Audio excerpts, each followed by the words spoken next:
ఇంకోటి ఇంతటి ఫార్మాలిటీస్ ఉన్న ఈ యాత్రని కంప్లీట్ చేయాలంటే మీ ద్వారా వెళ్ళాలంటే ఎంత ఖర్చు అవుతుంది? 2019లోనే 2 lakhs పైన దాటింది. ఇప్పుడు రోడ్డు మార్గంగా ఉండనే చూస్తే ఆల్మోస్ట్ 2,50,000 నుంచి 2,75,000 అయిపోయింది కాస్టింగ్.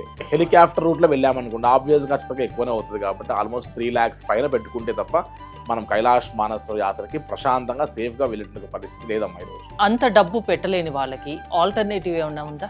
ఈక్వేషన్స్ ఒకవేళ డబ్బుతో కానీ లేదంటే హెల్త్ ఇష్యూస్తో కానీ పాస్పోర్ట్ ఇష్యూస్తో కానీ ఇలాంటి డిఫరెన్సియేషన్స్తో ఎవరన్నా సరే కైలాష్ యాత్ర చేయలేకపోతున్నాము అనేటువంటి ఒక ఫీల్ ఉంటే వీరికి ఏరియల్ వ్యూ అనే ఒక ఆప్షన్ ఉందమ్మా.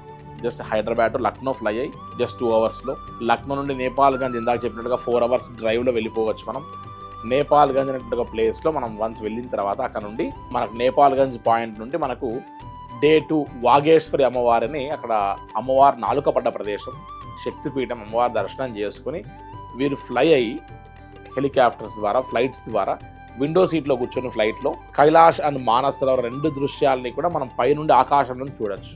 బట్ అక్కడికి వెళ్ళాం. మానసరోవరంలో ప్రోక్షణ అక్కడికి వెళ్ళి పూజ ఇవన్నీ ఉండవు అండ్ కైలాసగిరి దగ్గరికి కూడా వెళ్ళాం. ఎక్కడో గాల్లోని చూస్తాం అంతే. సో ఇటువంటి ఒక ఆప్షన్ ఒకటి ఉంది. కానీ